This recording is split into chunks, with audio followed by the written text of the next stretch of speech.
Detective Warren, I have 3 windows in my apartment. 3. One faces the back alley. The second is in my bedroom, kitty corner to the intersection. I can see my bodega, the abandoned parking lot, and the new Tall and Skinnies that just went up. In the kitchen is my 3rd and final window. I can see in between my building and the adjacent recycling center. I can gather all the details and goings-on of the neighborhood. It's a good lookout. I was doing my usual, well, you know, watching of the neighborhood. It's usually just a pleasant way to pass the time and keep in touch with the world. But I have been discovering new things of late, important details of the goings-on that you need to know. The man who runs the recycling center is a certifiable gold medal winning Olympian scream sneezer. We all have scream sneezers in our lives. The people who pivot their head back, preparing to catapult some serious, gooey juiciness, only to reveal upon firing that they are secretly trained opera singers. They are everywhere and they are terrifying. Have you ever met someone that you like only to discover they are part of the secret society of scream sneezers and immediately plan ways to evacuate them from their lives? Or thought they might have committed a serious crime because only someone with a faulty character could be a scream sneezer? That's all I'm gonna say. So, the man who runs the recycling center, who at some point, probably at birth, was initiated into the Illuminati of bodily functions, Scream Sneezers Global, was outside the opening gate, seated on an upturned milk carton when he jolted backwards, caught completely off guard by the thunderous sneeze he was about to expel. Well, he exploded all over the sidewalk in such a violent way that even he looked surprised. He started to investigate his leavings. But he was interrupted by Croxarus, the little lady that lives next to the recycling center. I call her Croxarus because she has multiple pairs of Crocs. All the putrid colors of the rainbow are represented in her Crocs collection. And it isn't meant to be ironic either. She's too old to wear Crocs, ironically. Anyways, I digress. Croxarus. She walks into the firing zone of the sneeze, and I think I see some moistness on her face.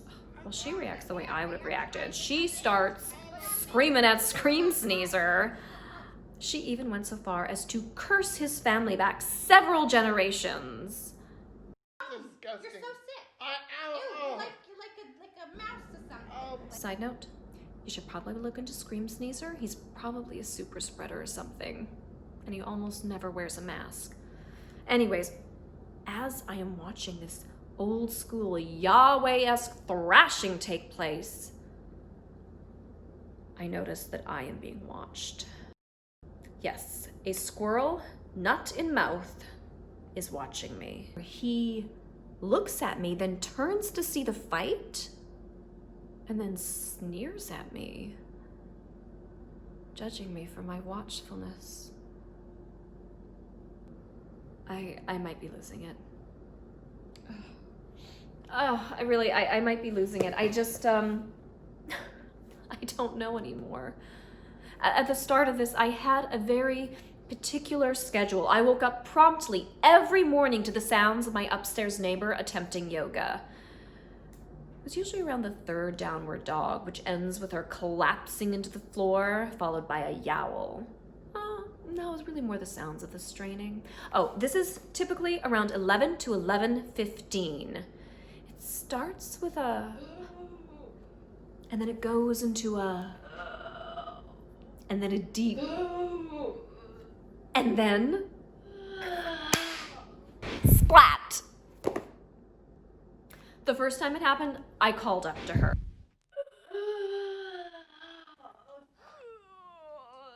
Hello?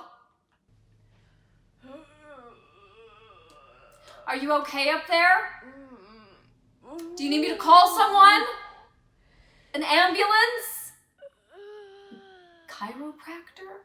Hello? I decided that if I didn't hear from her in the next few days and a smell had started to seep into my apartment, then I would call my landlord.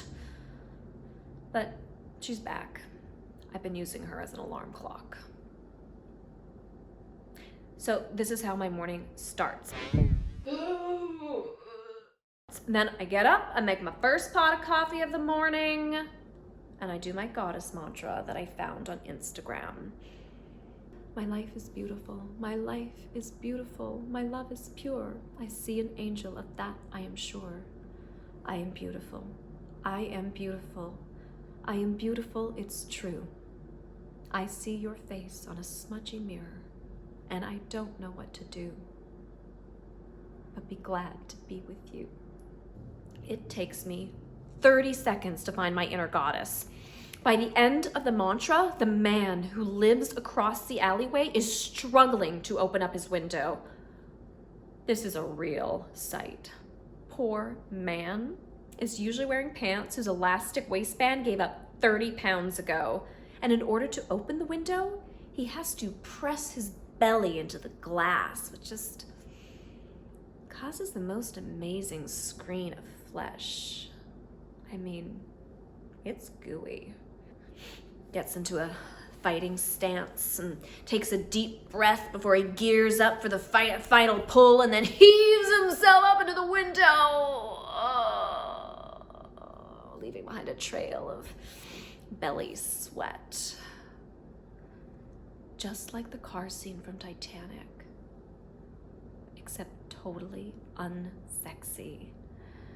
Then I continue my morning, brushing my teeth, wondering if today's the day that I'm gonna start flossing and putting my hair into a bun, when Peeled Banana's lady friend arrives. I call him Peeled Banana because his face looks like it's been stripped. It'll make sense soon. So Peeled Banana's lady friend arrives. I don't know if she's his girlfriend or lady friend or what, but when she arrives, they proceed to make out so aggressively, it is as if their combined suction creates a vacuum. Sometimes I swear I see their apartment shake, like it's about to be sucked into their make-out vortex. Oh, so grossly mesmerizing. It's like snake sex. They writhe and slither, weaving around each other's bodies. It's awful, and I can't stop looking at it. But, now I leave Peeled Banana and his lady friend to their doings. Oh, I call her the facialist, because she must be the reason why his face looks so stripped. That much suction and exfoliation cannot be good for your skin. So, I leave them to their doings, and now I start thinking about how today's the day.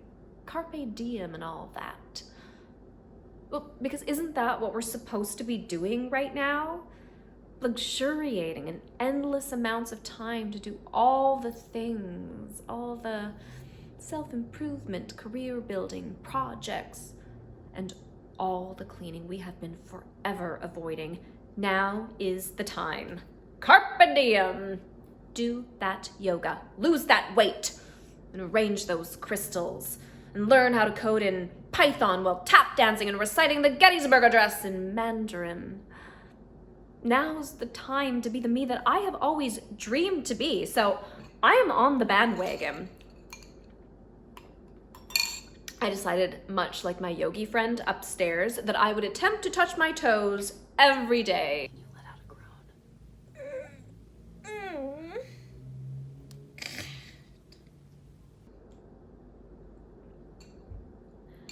I gave up after the first day.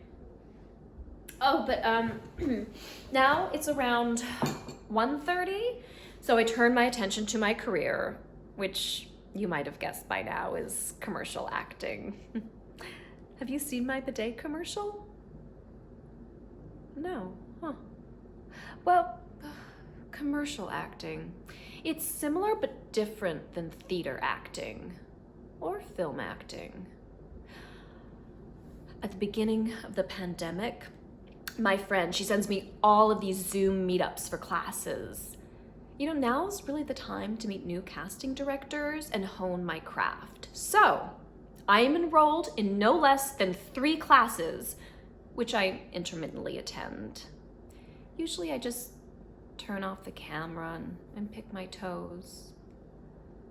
I don't know, it all just seems so...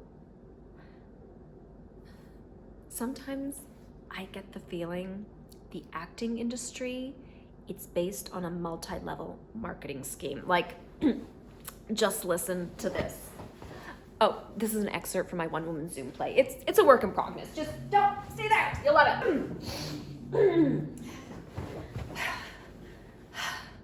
You moved to an incredibly overpriced city and paid taxes upon taxes for things like Social Security, which everyone says is gonna disappear one day because our parents haven't died early enough. You're told by people in the know that all you need to do to get that manager that will inevitably lead to your big break is to take a class. But not just any class, you know, the class. But in order to get into the class, you must first be invited to the primary level acting class, which costs $800. This expense, you will tell yourself, is but an investment in your future, your long-term financial success. Oh, your grandchildren will thank you one day for their trust funds.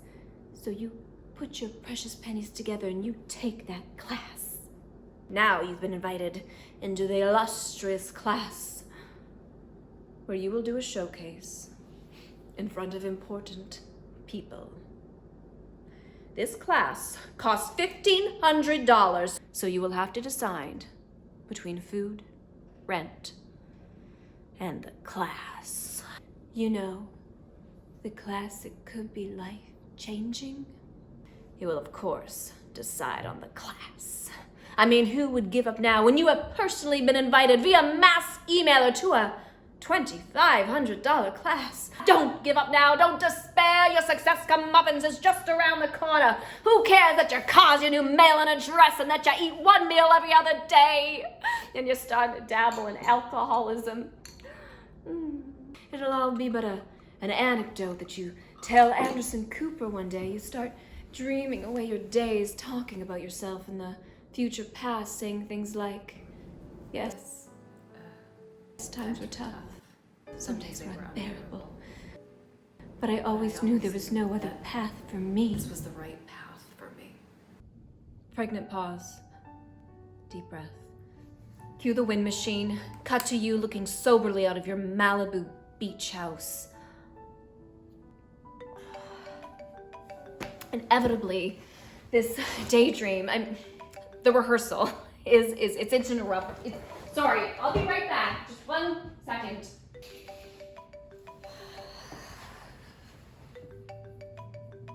I will admit, I haven't been very communicative during this whole lockdown.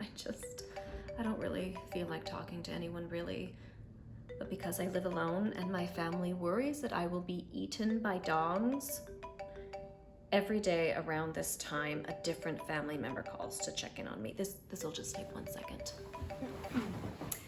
Hey there. Uh-huh. Hi. Oh, you know, I'm doing, not great is the real answer. But because we all seem to be living under this presumption we are to deny the fact that we aren't really doing okay, I always answer, fine. Yeah. Fine. You? Oh, that's good. This is where my anxiety really starts to build, because they're about to ask the most inane question you could ask someone during a global pandemic shutdown. New? What's new with me? I really maintain my assessment. This is the dumbest question at this particular time. Why? Why are we asking each other what's new? Nothing is new. Isn't that the point of what we're doing? We are trying to erase the possibility of newness by staying inside. Stamp newness out. If there's something new in your life, you're doing this wrong. Nope. Nothing new with me. You? This next part, it really goes on for far too long. There's really nothing left to talk about. That is a weird dream. I usually start daydreaming about what's in my food pantry right now. Don't know what giving birth to a mermaid means either. Armando is the delivery guy. He just delivered some chips and cookies yesterday. Maybe it means you're into fish sex. Armando. He's the type of guy who looks like he should always have a fainting woman in his arms and a ripped shirt. Talk about delicious. It's okay if you're into fish. I mean, I don't judge. What? Oh, okay. Okay. I love you too. Bye. Armando. He comes every Tuesday and Friday between 1 to 3 p.m. He indicates he's arrived with a gentle knock at the door, which is great. I don't have to actually answer. He just leaves the bag outside the door, and then I watch him lumber back to his car in the alleyway, which doesn't sound sexy, but it is. Tuesdays and Fridays are my absolute favorite day. Nothing can really compete with that oral pleasure.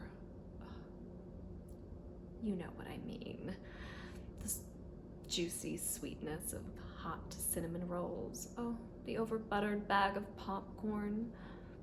Oh, the moist cookies filled with mounds of M&Ms and chocolate chips. Oh, chips. The pop of the bag.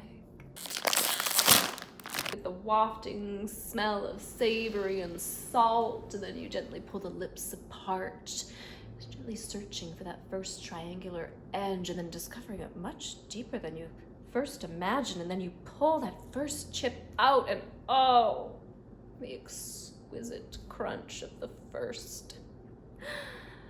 It's not just good, it's intoxicating. The chemical salt and sweat on your fingertips as you lick it off, smacking your lips. Normally, I would tell myself to save the bag for another emotional eating emergency. But we're in the middle of a pandemic, baby, so screw it. And I funnel those chips into my mouth.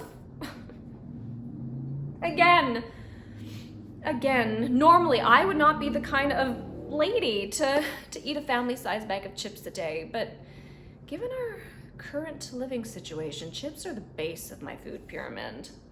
Next comes rosé, followed by spiked seltzer, and shredded cheese. Shredded cheese. There's also cereal and quinoa.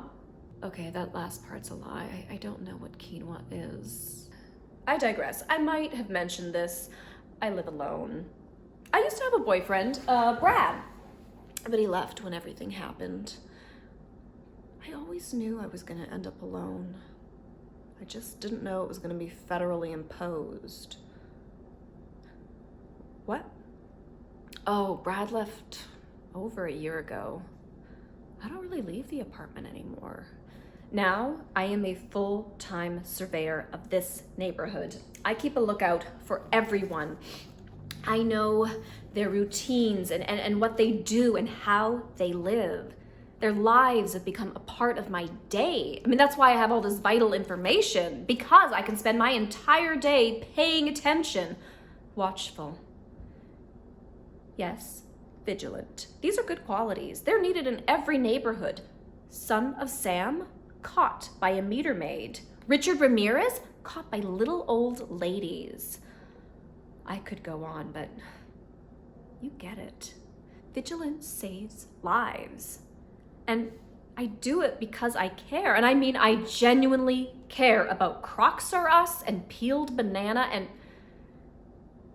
and yes, even Scream Sneezer. I mean, sure, they don't know it, but I care. I mean, that's why I call you. And just so you know, it has been getting harder and harder to get a hold of you. I mean, your dispatch lady, sometimes I swear she groans when I call. I mean, what's the point of a neighborhood watch line if you guys never pick up? Oh, okay, no. I don't mean to criticize. It's just, that's why I had to find you. And it took a lot of digging, but I was eventually able to track down your personal Zoom meeting ID number. And I think you need help. So, I have been keeping track of everything. Because if you didn't know that Peeled Banana gets up at 11:30 every morning and is greeted by facialist at 11:45, then you wouldn't have that vital piece of information. He has been doing this since before the lockdown. So isn't it curious? A few weeks ago, he seemingly breaks this pattern. I mean, where has he gone to? And I mean, gone. Okay, I wasn't gonna tell you this part, but I have been throwing things at his window occasionally, trying to see if I can disturb him. I even blasted polka music one night 2 weeks ago. All I got was his landlady throwing what I think was old baklava at me and shouting at me to shut up. Now, is his disappearance related to the facialist? She started coming more sporadically during the lockdown. Okay, that makes sense. We're not supposed to be visiting people. I get it. But then she just reappears suddenly. I remember quite clearly. I was doing my goddess mantra, which I will not repeat for you, when I was interrupted, not by the window, no, but by a bang. Yes, a bang. What kind of bang? I don't know that I could characterize the type of bang, but it was a bang. However, the point is, the next day, Peeled Banana Man, he isn't there. And I know he wasn't there because I waited for him all day in the bathroom. I even set up my laptop on the sink so that I could do my classes while still facing his window and waiting for his emergence. I fell asleep in the bathroom, waiting for Peeled Banana, and not once during the day did I see that beautiful man in his big hairy belly. But I did see a sort of shadowy figure in the middle of the night, and I heard some grunting. Well, that was over almost a month ago now. Okay, but this is the real important part. Detective Warren, before you hang up on me like you always do, let me just restate the facts again real quick. Peeled Banana, usually up every day, but has been missing for the past several weeks. It's a Tuesday, which means that Armando is delivering the groceries. He knocks at the door at 2:23 p.m. As I'm watching him lumber back to his car, I hear the scream of Crocs R Us. At first, I just assume that it's another altercation between her and Scream Sneezer. But no, mon frere. When I look down at the sidewalk, I see this. Oh, God! See? Do you see it? Blood. That is blood. I told you that I would have something worthwhile. So are you gonna come down here finally, or what?